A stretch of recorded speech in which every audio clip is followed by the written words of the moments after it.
Prologue, 1856. You hurry past the homes in the darkness, not wanting to be seen, not wishing to be recognized. The tiny bundle is still warm, huddled in black cloth, moist at the edges. The heat of the day is lifting now, but the night is still close around you, the sweet and sickly stench of sap drying thick and heavy in the air. You feel a trickle of sweat slip beneath your collar. Ahead, the sound of water is quieter than usual. Summer has dried the land and the rivers, but for that you are thankful. It means you can bury the bundle where none will find it. You claw down into the soil, pulling aside stones and gravel. Then you push the desperate mass into the earth and cover it over, burying yourself with it in some small way. It is over, you tell yourself. No one ever need know what you have done. But you know this is a lie. The three brothers ran along the narrow dirt path, bare feet slapping against the pounded earth. They called to each other, familiar insults and taunts thrown between the siblings. Josiah was the oldest, at 14, already working full-time in the cotton mills. He was fast growing into a man, his shoulders broadening, long hours of intense manual labour developing muscular bulges across his arms and chest. The faintest trace of stubble was becoming apparent on his chin, something of which he was inordinately proud, considering it a sign of impending manhood. He led the others, strong legs enabling him to outpace them. John was next, just a year younger than Josiah. Unlike the rest of the family, he had black hair, a throwback to his mother's mother. He was lean and lithe, still dividing his time between school and the mills, still able to play truant on rare occasions like today when Josiah had an afternoon off work. John could almost keep pace with his elder brother, the two of them fiercely competitive in almost every activity. Last was James, still only 8, and the weakling of the family. He was struggling to keep his siblings in sight, despite running as fast as he could. All his life had been spent pursuing John and Josiah, trying to emulate them. James had once asked his mother why he didn't have any brothers or sister closer in age to him. She sent him to bed without supper, before crying herself to sleep. James knew better than to broach the subject again. He always meant to ask his brothers, but they were too busy being boys to care much about his curious nature. When pressed, they would say ignorance was better than a thrashing. James rounded a bend in the track and slowed to a halt. He could still hear his brothers, but they were now out of sight altogether. The boy looked around him, wondering why they had decided to come here for an afternoon swim. There were plenty of good places below the mills where you could dry yourself on warm stones in the sun without being seen by others. Why come upstream, past Dundaff? The answer was simple, he knew. Because it was forbidden, especially now work had begun on the great dam.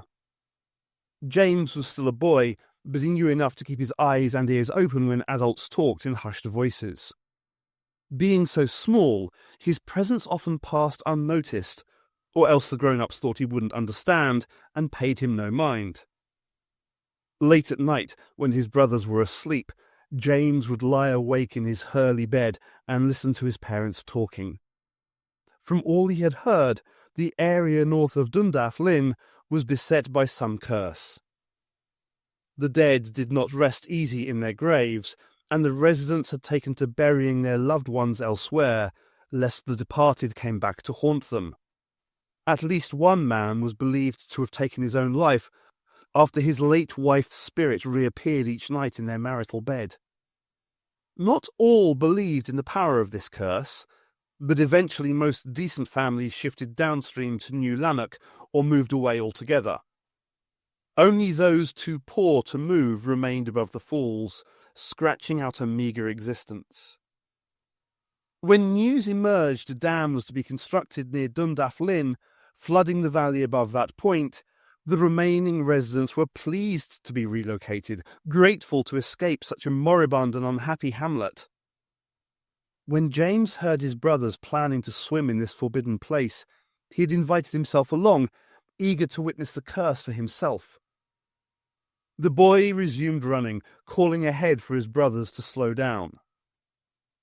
He found them a quarter of a mile further upstream, hiding behind a tall oak. They motioned him to silence, pointing ahead to where the forest began thinning out. Two men in tweed suits were puffing on pipes, mopping their brows with handkerchiefs. One had a handsome brown and ginger beard, while the other's face was adorned with two well-sculpted sideburns. Each looked well-fed, the cut of their suit proving them to be gentlemen of no small means. James crept up beside his brothers. "Who are they?" He knew everyone who lived in their village by sight, if not by name, but these men were strangers to his eyes. "The architects, I think," Josiah whispered. "In the mill, I heard talk about two men arriving today to check progress on the dam. It's running behind schedule." "Are they from Glasgow? I've never met anyone from Glasgow." John clamped a grubby hand over his younger brother's mouth. "Hush, you! Keep your questions to yourself," John hissed. "They'll go back to work soon, and we can slip past them." Eventually, the men tapped out their pipes on a damp patch of grass and got to their feet. After consulting a map, they began walking down the dirt path towards the brothers. Josiah and John slowly crept around the outside of the large oak, always keeping it between them and the two men. John kept a firm grip on his younger brother to stop the boy revealing their presence. As the strangers passed, James overheard part of their conversation. "I find the situation most perplexing. Why can't we simply bring in labourers from the surrounding villages and farms?" the bearded man asked. "Mr. Burness, you may not choose to believe in idle gossip and superstition, but the people of this area do," the other man replied. "Few will visit this area, let alone work in it for any length of time. That was why my company was able to obtain the land from Lord Braxfield so cheaply. If we wish to continue, we will have to bring in labour from further afield. But this is most unsatisfactory. I can ill afford to pay for such workers, let alone provide them with lodgings." "Perhaps there is another way. In the meantime, do not despair. We shall assess the work to date, and then—" By now the two gentlemen had long passed the brothers, and James was straining to hear what was being said. Josiah tugged on the coarse material of James's shirt. "Are you coming or not, Tiny?" James hated that nickname. He turned to kick at his brother's ankles, but Josiah and John were already running on towards Coralline, away from the two strangers. James set off in pursuit, determined not to be left behind again. The waterfall was a spectacular sight, a raging mass crashing down upon the rocks below. Bright sunshine sparkled off the torrent, the arc of a rainbow visible in the spray. Beneath the falls, the river spread out into a wider, shallower pool before rounding a bend in its path and accelerating again into a narrower channel. James was disappointed. He could see no evidence of a curse, no ghosts striding the river bank. True, the falls were higher than any he had seen, but the farthest he had been from home was a few miles to Lanark for Lamina's Day, so he did not have much basis for comparison. Perhaps the architects had been right. All the gossip was just superstition. And yet, the air was heavy and sickly of smell, like honey about to burn over a fire. The thunderous crashing of the water assaulted the ears, making it hard to think. James felt drawn to the water and repelled by it at the same time. His brothers seemed to share this uneasiness. It was John who broke their silence, always the most impetuous. He pulled his shirt over his head and cast it aside, slipping out of his shorts at the same time. The lad ventured to the edge of the riverbank, peering into the water below. "Looks safe to me," he announced, and flung himself into the air. With little grace, he plunged into the river, a sheet of water flying backwards from his impact. A moment later, John broke the surface and waved at his brothers. "Come on, last one in has to shine our Sunday shoes for a month." Josiah was already peeling off his clothes. Before James was even out of his shirt, the eldest of the trio was in the water, swimming towards the turbulence beneath the falls. James resigned himself to another month of polishing 3 pairs of leather shoes and continued carefully shedding his clothes. Having lost the race, he saw no point in going home with crumpled, grass-stained garments that would only bring harsh questions from his stern-faced mother. The boy looked up at the waterfall. Cora Lynn was almost as high as the mill buildings at New Lanark, but much more spectacular.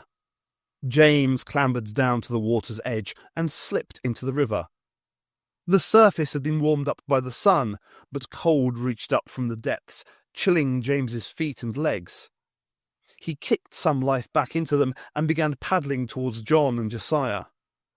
The 2 elder brothers were playing on the wide slabs of stone beneath the falls, flinging themselves through the sheets of water cascading into the river.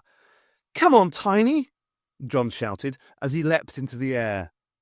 James paddled harder, careful to keep his chin in the air so the water did not cover his face. It was slow progress across the wide pool, and he was grateful to reach the edge of the turbulence, as his legs and arms were getting tired. Josiah swam out to meet him, slicing through the water with deft, precise movements. "Are you sure you should be out this far?" Josiah asked, pushing damp hair away from his eyes. James just nodded, smiling to reassure Josiah. He was going to say something, but was distracted by that smell again, a cloying odour that did not belong in this place. "All right, but if you start getting tired or need help, just give me a shout." James nodded again. He wanted to ask Josiah about the stench, but couldn't seem to get the words out.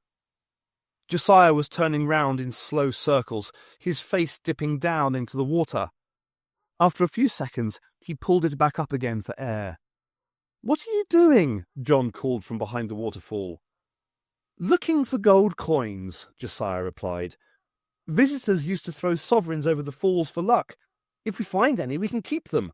Nobody would know." That was enough for John, who joined the search eagerly. Josiah taught James how to open his eyes underwater so he could help them look for this treasure. John announced that whoever found a sovereign had to share it with the others, but James knew that would not be true if it was John who discovered a coin first. The youngest boy soon tired of the search and began paddling back towards the riverbank. Along the way, he stopped several times to peer down into the gloomy, churning waters, but saw nothing to excite any interest. Just as James was about to get out, he stopped for one last look.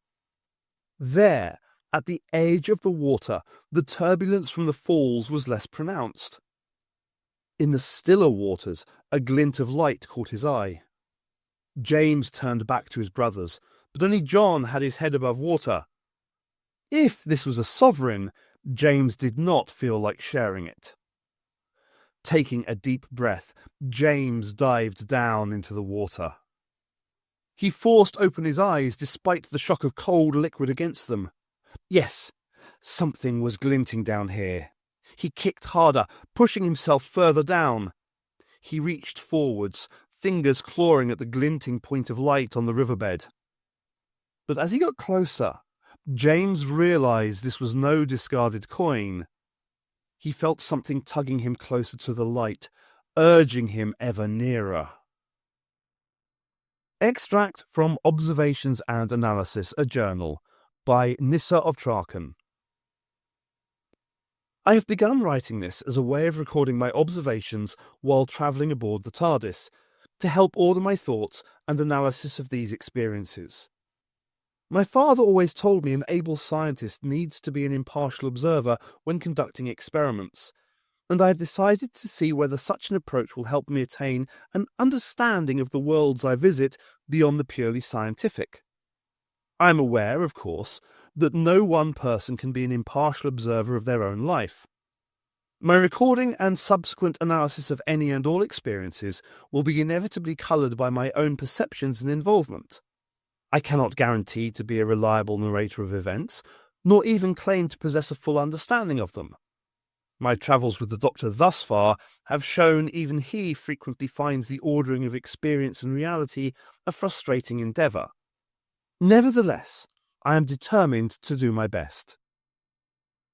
There is another reason for keeping this journal, I must confess. I am lonely. Since joining the TARDIS, this vast craft housed within a small outer shell has been filled with the sound of voices and arguments, laughter, and even tears. But now it is all too empty. One of my travelling companions is dead, killed trying to prevent a cataclysm that proved to be historical fact.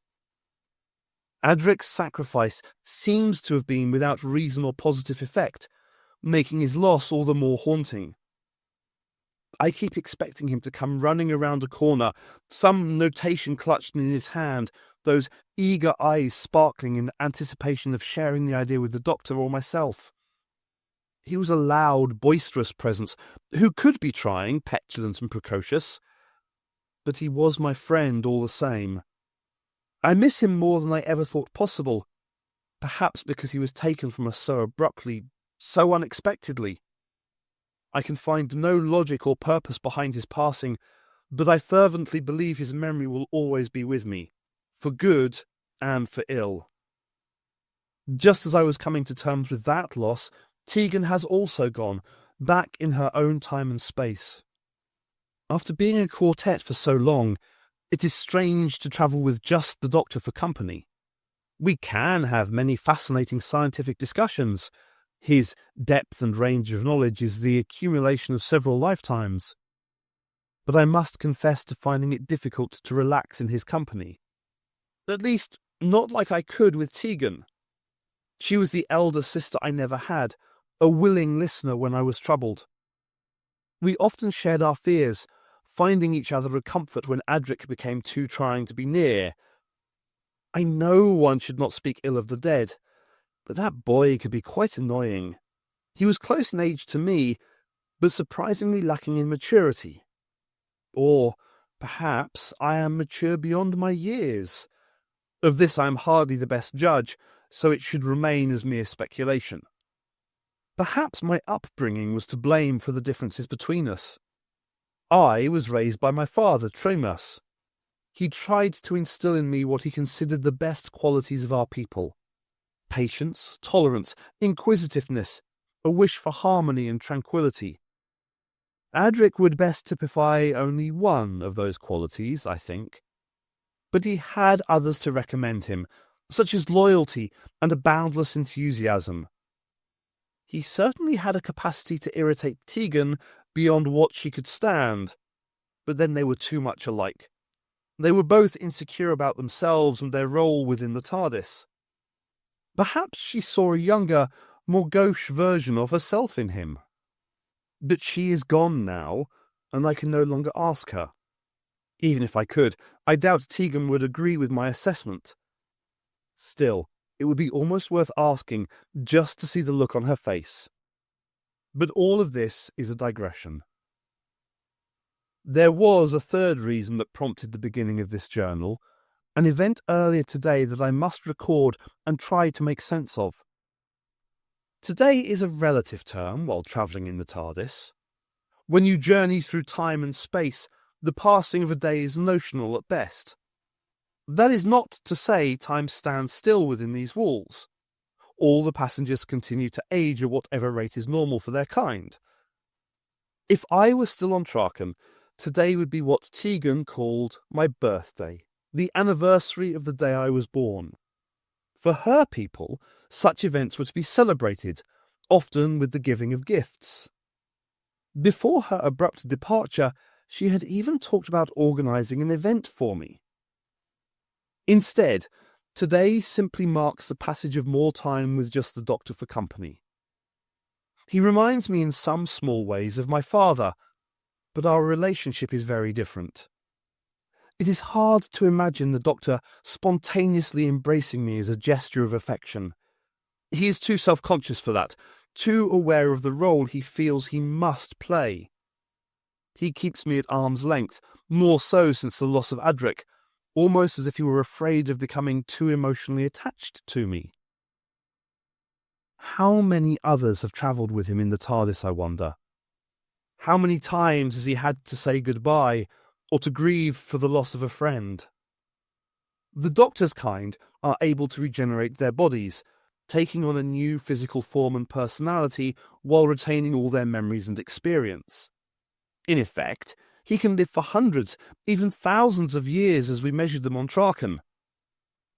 By comparison, the lifespan of his companions must seem terribly brief and ephemeral to him. Perhaps it is no wonder he finds it difficult to become close. The loss of a loved one can be emotionally shattering. What must it be like to spend your lives with people knowing they are doomed to die long before you? Perhaps even to know the manner and moment of their death. Such knowledge must be a terrible burden.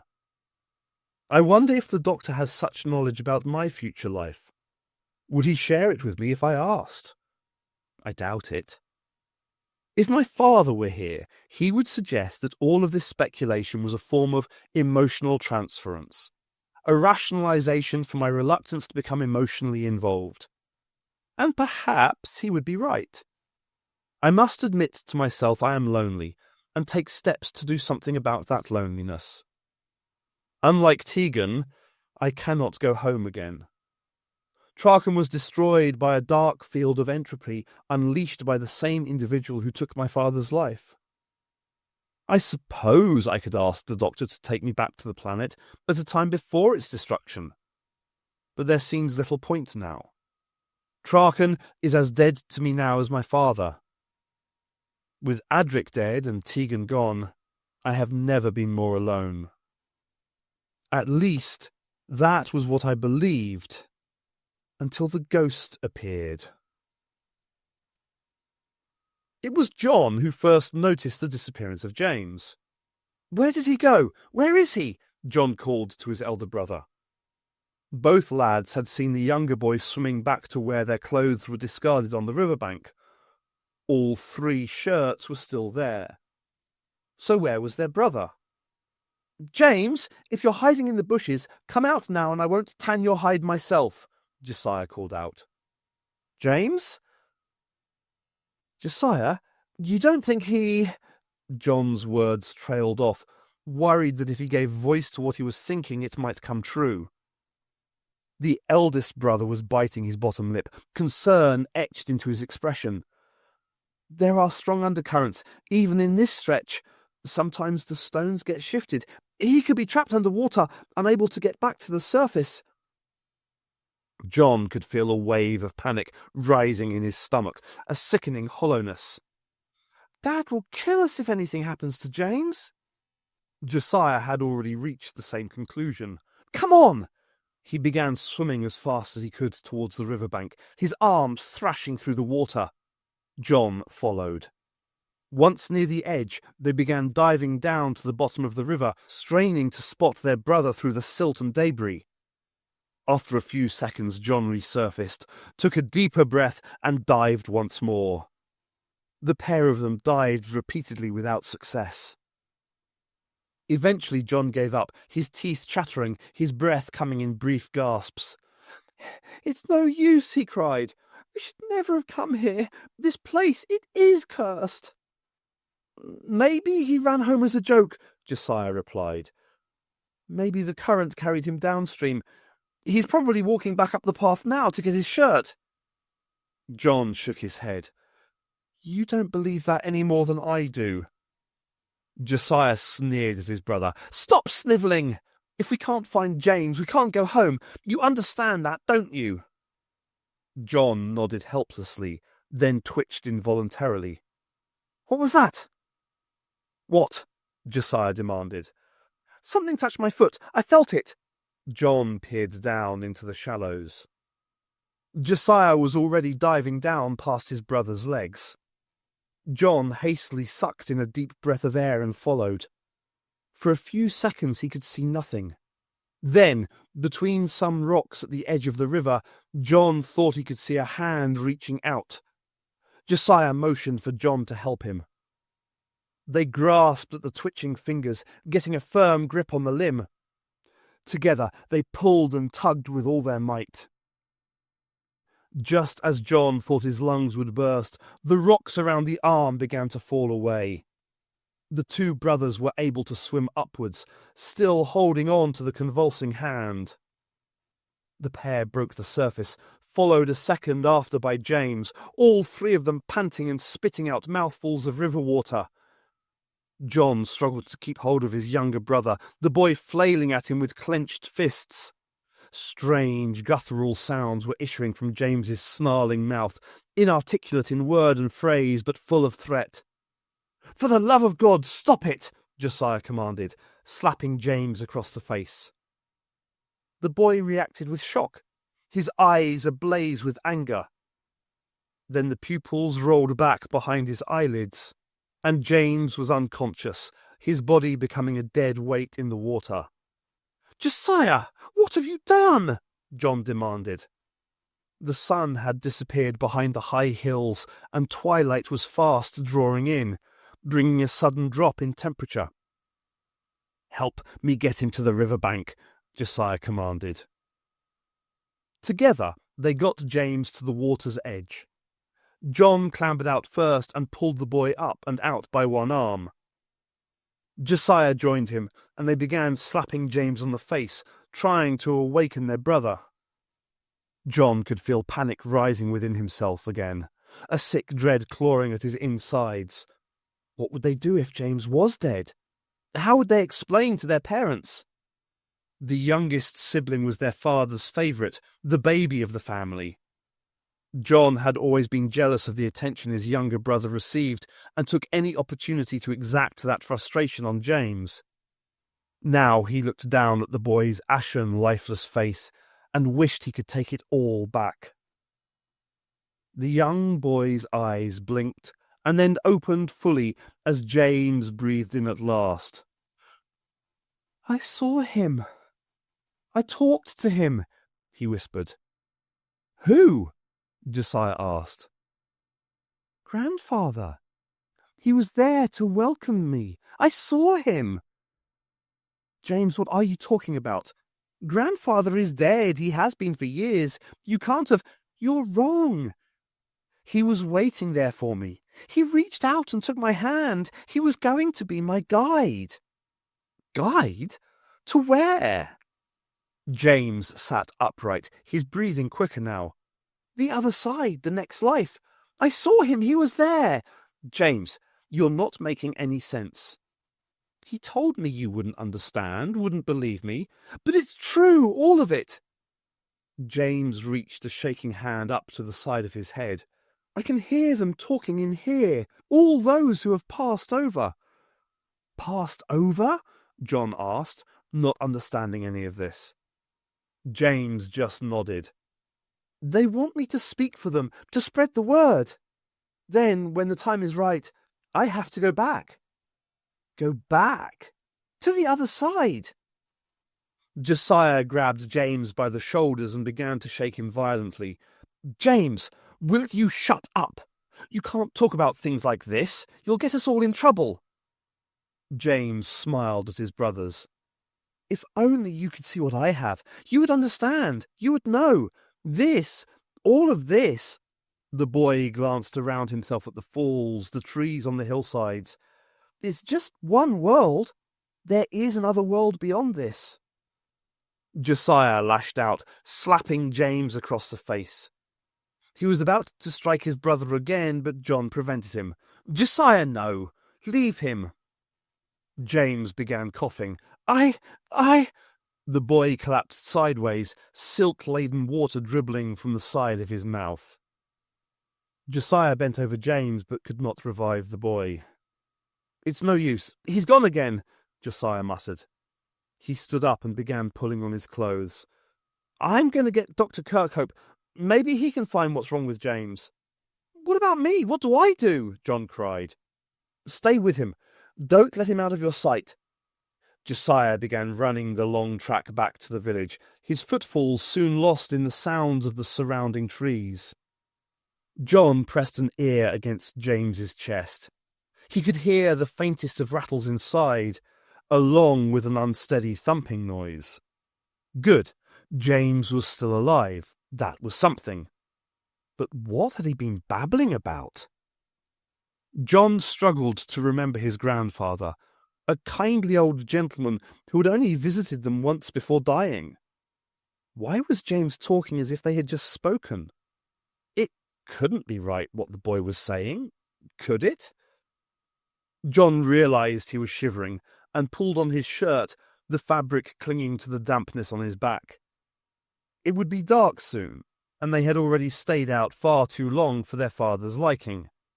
A sound thrashing awaited them when they got home, but that was the least of John's worries. He looked into the water from where they had rescued James. What had happened down there? James should be dead by rights. He had been under the water far too long. John had seen the pasty white and blue faces of drowning victims before, but his brother was still alive. How was such a thing possible? Extract from Observations and Analysis, a journal. It all began soon after the doctor asked where we should go next, as if uncertain of his own judgment. I mentioned that we had been trying to reach something called the Great Exhibition of 1851. The doctor nodded happily and began resetting the controls. He said this event was among the crowning achievements of Victorian Britain, bringing together a fantastic range of displays and oddities from around the globe. I still wasn't sure why he wanted to show this spectacle to me, but did not challenge his enthusiasm. After recent events, it was good to see him smile again, but the happiness soon faded from his face. The TARDIS is the most complex device I have ever encountered. It maintains thousands of different functions at any given moment and, seemingly with little effort, is able to transcend time and space. For all that ability, it is also a temperamental creation, and one of which the Doctor seems to have a limited mastery. His attitude to this marvellous blue box of tricks is like that of a resident who has lived in the same house for too long. They no longer seem to notice the cracks in the plaster, the dust in the corners, the slow and remorseless decline going on around them. They live with a home for so long, they lose the sense of perspective that a fresh occupant brings, simply settling for the way things are. For some time I have been urging the Doctor to consider making some, or indeed any, of the repairs the TARDIS requires. Rare is the trip that does not trigger some warning as another circuit cries in distress at its neglect. Of course, not all such alarms are caused by internal matters. The TARDIS travels through the space-time continuum and is sensitive to weaknesses and attacks upon that delicate balance. These are not uncommon. So, it came as little surprise when a flashing red light and a warning chime soon accompanied the Doctor's efforts to pilot us back to 19th century London on the planet Earth. We'd been in transit but a few seconds when the Doctor's brow furrowed with concern and puzzlement. When questioned, he said the TARDIS was detecting a weakness in the continuum not far from our destination. Not far in terms of space or of time. I joined him at the vessel's control console, having become adept at interpreting the many displays and readouts. Both, the Doctor replied. Still, he thought it was nothing to worry about just yet. We could always come back and address it later. I found myself protesting against this attitude. All too often, the Doctor was guilty of putting off until tomorrow what he should have done long ago. Tomorrow never comes in a time machine, I reminded him. His reply was drowned out by the wailing of a louder and more urgent alarm, a mechanical cry for help. It was a collision warning. The Doctor tried to alter course while I monitored the approach of the other vessel. No matter how the Doctor tried to avoid the onrushing danger, the collision kept drawing closer. Finally, the Doctor abandoned his efforts altogether and shouted for me to brace against the imminent impact. Suddenly, everything stopped. The central column of the console ceased rising and falling. The various alarms and klaxons fell silent. The constant background humming that accompanies the TARDIS at all times was absent. In their place was an eerie silence and something else.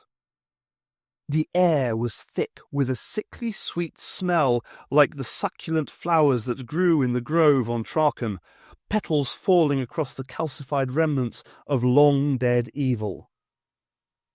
I used to tend a creature in that grove, and always associate its presence with such scents, a stench that turns the stomach with its overpowering sweetness.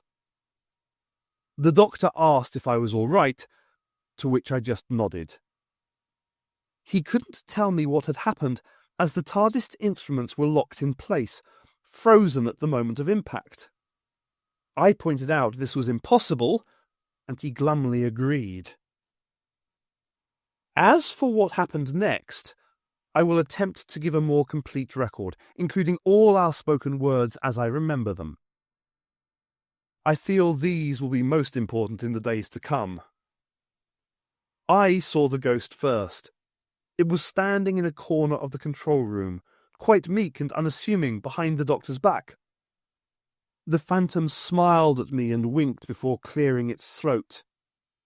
The doctor looked at me for reassurance before slowly turning around to face the ghost. "Hello, Adric. We thought you were dead." "I am," the ghost replied matter-of-factly. "But you of all people should know that's just the beginning, Doctor, not the end." Dr. Robert Kirkhope kept a secret locked tightly within his heart. On occasion, when the need arose, he was willing to kill babies. He gained no pleasure from this murderous activity. Indeed, he was resigned to the fact that it would condemn him to an eternal damnation in hell, suffering all the torments and horrors from which he tried to deliver unwilling mothers when they asked. The physician had long since stopped looking at his gaunt face in the mirror, lest his tired eyes bear witness to what he had done in the name of mercy. It was many a winter since his shadow had darkened the doorstep of any church. For 12 years, Kirkhope had served the community of New Lanark, seeing to the medical needs of more than 1,000 people housed in this remote village on the banks of the River Clyde. He did the best he could by those people with the medicines and knowledge he had available. He nursed people through sickness, helped new children be born into the community, and tended to the dying. It was a terrible burden to know you would soon be standing over the graveside of someone you know and have to share that knowledge with them, to pass sentence like some remorseless magistrate. But that was nothing compared to killing a child. The first had been just a week after he arrived. One of the mill workers had approached him, an unmarried girl of 15 summers. She shyly confessed to having been with a man and letting him have his way with her after he said he loved her. Now she was worried that something was wrong. Her monthly bleeding had stopped, and she thought perhaps the doctor could help. She could not have a child without having a husband first, not here in such a close-knit community. She might be able to hide her condition for a few months, but soon everyone would know.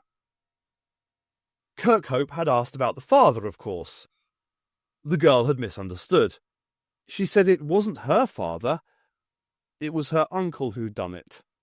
He was just visiting the village and he had seemed very nice, and she had heard tell about what happened when members of the same family had knowledge of each other.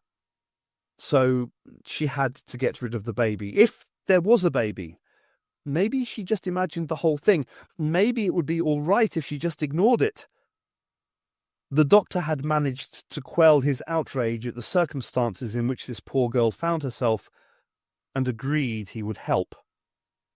That had been the first, and that was always the one Kirkhope most remembered.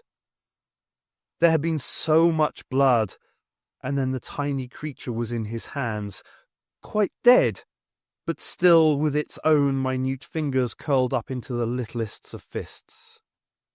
He had become an abortionist, but his own conscience was clear. He did what he did but only when the circumstances demanded it. Fortunately, they were rare. But when another case arose, the women of the village knew to whom to turn. When the knock came at his door that evening in 1856, Kirkhope feared the worst. It was almost a relief when he saw the stricken face of young Josiah Lees outside in the gloaming. "Please, Doctor, you must come quickly. It's my youngest brother, James. You must come, please." The doctor nodded and fetched his long black coat from a hook on the wall before taking the medical bag from the top of the nearby dresser. By the time he reopened the front door, the Lees lad was already running towards the upstream edge of the settlement. Kirkhope strode briskly after him, buttoning the coat against the chill night air. At least he would not have to kill another baby tonight. Extract from Observations and Analysis, a journal.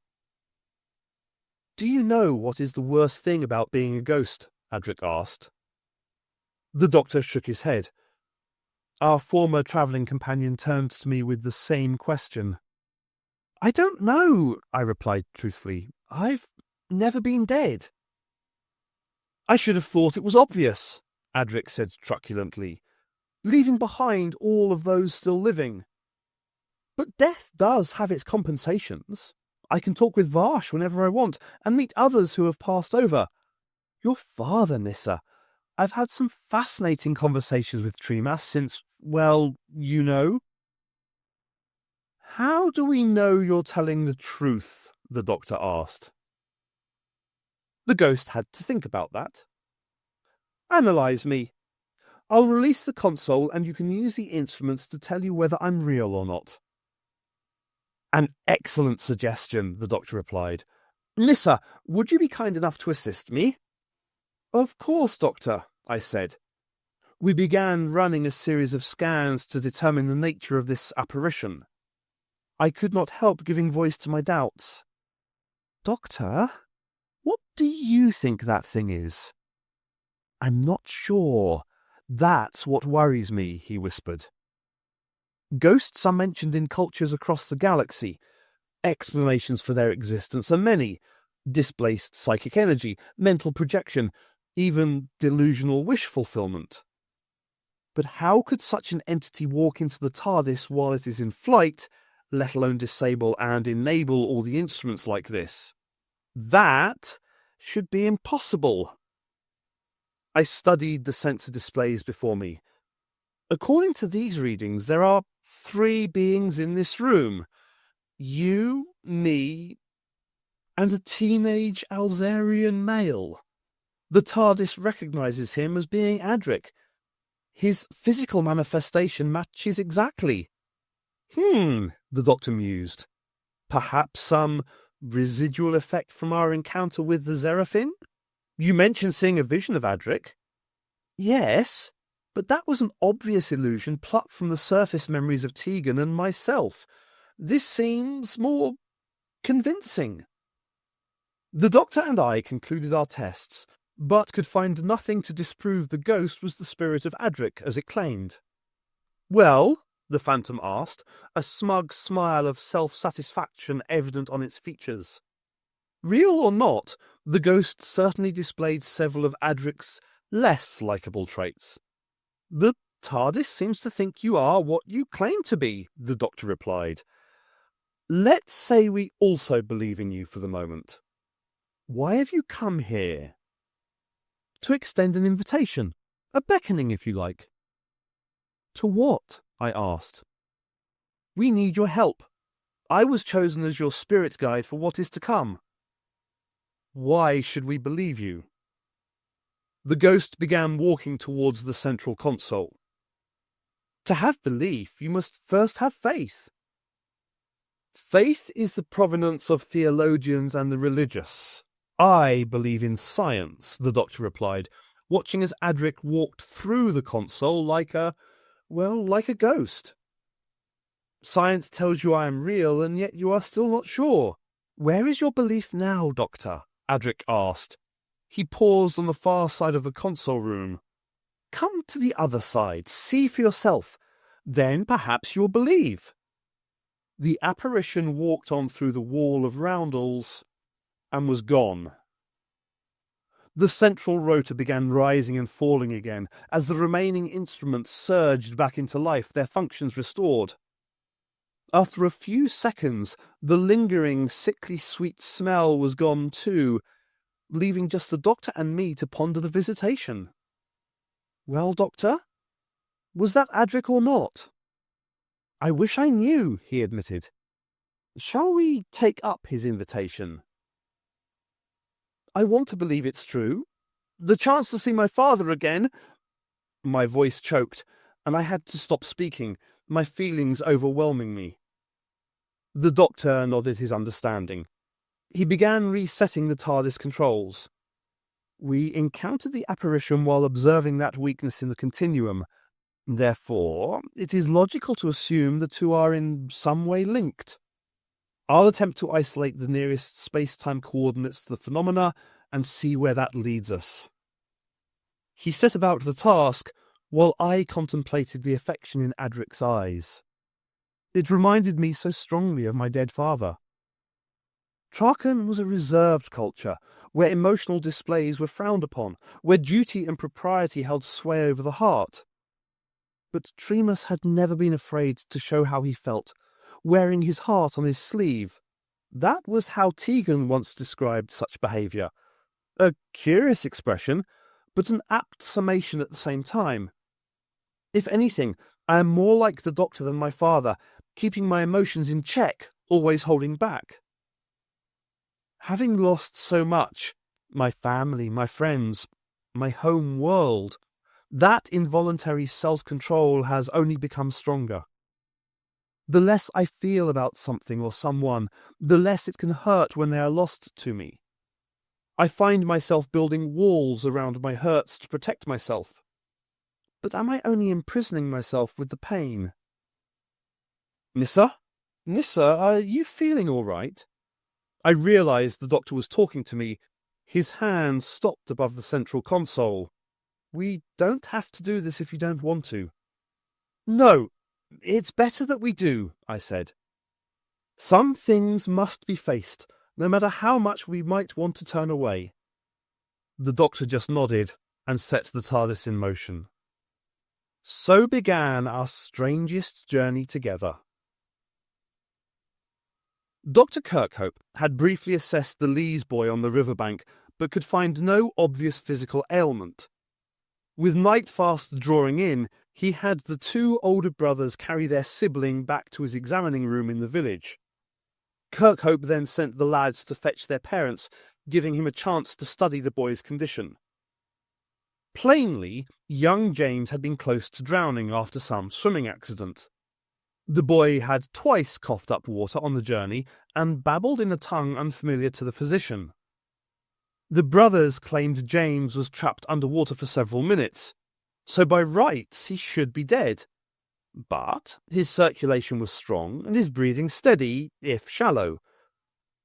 Kirkhope found the eyes most disturbing. The pupils were like pinpricks, as if they had been exposed to a blinding light. But that was hardly possible at the bottom of the Clyde. The doctor knew he was out of his depth, but continued to make notes, the examination room illuminated by tallow candles. He decided to see if he could get any sense from the child. "James, can you hear me? It's Dr. Kirkhope. Do you remember me? I treated you last winter for a chest infection." James sat bolt upright and stared at the physician, startling him. The boy opened and closed his mouth soundlessly, as if trying to speak, but unable to emit the words. His hands rapped on the wood of the examination bench, staccato rhythms that made no sense to Kirkhope's ears. Then the words came tumbling forth from the boy, but spoken in the voice of another. The voice of a woman. "Robert, is that you, Robert?" The doctor dropped his pencil in shock. "Morag?" He could feel goose pimples creeping across his skin as the hairs on the back of his neck stood up. A pungent, sweet, and sickly odour assaulted his nostrils. Kirkhope's eyes darted around the room, searching for the source of this impossible voice. His wife had died during childbirth a decade ago, after falling pregnant long past her 40th year. He had begged her not to carry the baby full term, but she would not listen. To her, the infant was a blessing from on high, proof their union had been recognized at last. Morag had been a fervent churchgoer, unlike her husband. He knew the pregnancy would almost certainly kill his wife, but could not persuade her of this truth. When she died, her sad eyes had been filled with questions he could not answer. Now she was calling to him again. "Why, Robert? Why did you do it?" The boy's lips were moving, but the voice was that of Morag, the distinctive Highland accent with which he had fallen in love decades before. The doctor forced himself to put disbelief aside and answer her questions. "What, my love? Why did I do what? Why did you kill all those babies?" Kirkhope was rocked back on his heels. This was impossible. The boy could not know, could not understand anything about this secret. "I've seen the babies, you know. Their brittle bones, eyes that will never see, their tiny lives taken by you. How could you, Robert? Please, Morag. You swore all you ever wanted was a baby, yet you took the unborn children from other women. You murdered them, Robert. Why?" "Please, Morag, you don't understand." "Make me understand. You buried their bodies, but in doing so you have created a horror beyond imagining, sown the seeds of our destruction. How could you do that?" Tears streamed down the physician's face as he began to sob. "Please, my darling, you don't know what I went through, the things I had to do. I had no choice."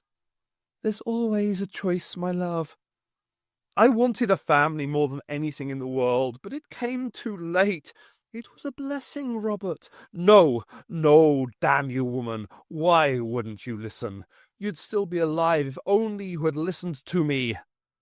Kirkhope could feel the rage welling up inside him, the same impotent fury that had haunted him all these years. "For the love of Christ, I did nothing wrong."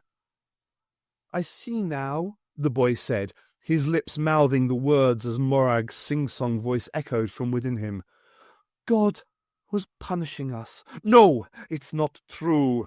"He was punishing us for what you had done, all the lives you stole." "No, woman, you're wrong." "He took me from you, just as you took those babies from their mothers." "No, please." Kirkhope began flailing at James with his fists, beating them against the child's chest. "Please don't say that." "Goodbye, Robert." No, Kirkhope screamed. But the boy had fallen silent again. The physician shook him by the shoulders, but it was no use. The dead voice was stilled once more. Kirkhope wept over the boy, scarcely able to hold himself upright. He stayed like that for minutes, until the arrival of James's parents pulled him back to the present. The doctor wiped his face clean with a damp cloth and composed himself before letting them inside. Martha Lees threw herself at the boy, embracing him tightly, but getting no response. Mr. Lees stood back, a cap clutched in nervous hands, watching and waiting. Kirkhope drew himself up to his full height and tried to explain what was wrong with James. "Your boy seems to be in shock. As I understand it, he was trapped underwater in the river for several minutes. In such cases where the drowned person survives, their reason can be impaired. The brain is starved of air, you see." "Are you saying our boy will be simple?" Mr. Lees asked. "To be perfectly honest, I'm not certain. He has spoken since I examined him, but he made no sense," Kirkhope replied, deciding discretion was better than the whole truth. "What do you mean, made no sense? What did he say?" the father demanded. "Ma'am, is that you?" James asked quietly. His mother stopped squeezing the boy so tightly and leaned back to look at his face in the flickering candlelight. "Yes, James, it's your mother. What's wrong with your voice?" "I'm not James," the boy said. "You never gave me a name." "What's he talking about, Doctor?" Mr. Lees whispered, but the physician could offer no answer. Mr. Lees approached his youngest boy. "What are you talking about, son?" "I'm not your son, I'm your daughter. Your second daughter." James smiled at his father. "Don't you know me?" "My second daughter? What are you talking about, lad? I've only got 3 bairns, and they're all boys like you." "You have 5 children, but only the boys were born," James said calmly. "Ma'am had the doctor kill me and my sister before you knew about us." Martha Lee staggered back from the boy, one hand held up to her horrified face. No, this child is lying." Mr. Lees reached out a hand to his son. "Come on now, James, you're frightening your mother. It's true, she did lose 2 babies before having you, and that's why your brothers are so much older than you. But those were miscarriages." The boy shook his head sadly. "That's what she told you. But I was murdered." Martha struck James across the face, a vicious slap that nearly sent the boy sprawling. "You'll stop talking like this, James. You've no right at all." James pointed at his mother, his eyes staring at her. "You killed me. You and the doctor. You murdered me." Martha slapped the boy's face again and again until she hardly had strength to raise her arm. But still he accused her until she fell sobbing into her husband's arms. Mr. Lees looked incredulously at his boy, unable to take in what was happening. "Doctor, please tell me, could the boy be possessed? He speaks and says things only a devil would whisper in your ear." Kirkhope didn't know what to say. Plainly the child was speaking in tongues, the sort of behaviour associated with the saintly and the insane. This was beyond the experience of a humble country doctor.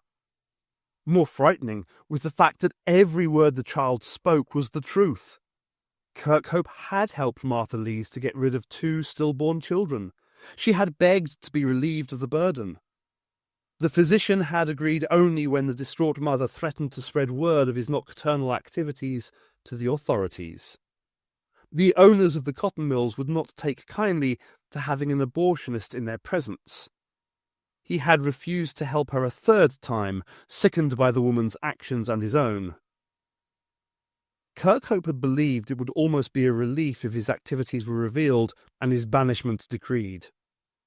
Instead, she had carried the child to full term and given birth to James. Now the doctor almost wished he had acceded to her wishes and killed that baby too. Then, just as quickly as the episode had taken the boy, it released him. James collapsed backwards onto the examination bench, his head thudding against the wooden surface. The doctor stepped forward to check the child's breathing and pulse. "Whatever possessed him seems to have gone for now. I will keep him here under observation," Kirkhope said. "Perhaps this is some passing malady, a phase brought on by the shock of his near drowning. In a day or 2 this behaviour may fade, and he can be returned to you. If not, there is a hospital in Glasgow. It takes in patients who are troubled, whose families are not able to cope with their behaviour. James would be safer there." "An asylum?" Martha asked, a bony fist clutching at the cloth of her dress. "Of sorts. It is an annex to an establishment called The Lock. The main building takes in women whose condition is unsuitable for asylums, while the annex is for disturbed children. I have heard good work is being done there." Kirkhope gently stroked the hair on the boy's head, hoping to soothe away whatever was troubling his young mind. "It would be best for your family if you did not speak of what you have witnessed here. There is no need to worry the other members of the community. I will simply say young James almost drowned and is being kept here to recover." The truth is always best in such cases. In the meantime, you must talk to the other parents. Make sure no other child visits the falls." "Was it the curse? Is that what has taken my boy?" Mr. Lees asked. "Perhaps. All such superstitions have a grain of truth hidden within them. Whatever ails the child, we will find no more answers to it tonight. I bid you both return home and try to get what rest you can. You may visit James in the morning, and we shall see what fresh hope a new dawn may bring." Mr. Lees nodded and led his reluctant wife from the room. Dr. Kirkhope closed and bolted the door after them before turning back to the stricken child. He pulled open a drawer and removed several lengths of leather strapping, each with a metal clasp at either end. The physician methodically bound the boy to the bench, the clasps clipping into hooks set on either side of it. Satisfied the child could not escape, Kirkhope whispered into James's ear, "I don't comprehend how you know what you do, but you can never speak of it again.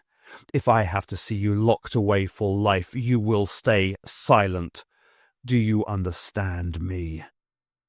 James did not speak, his face contorted with fear. Dr. Kirkhope blew out the candles and retreated to his nearby bedroom, where an unsettled sleep awaited, full of nightmares about the sins of his past.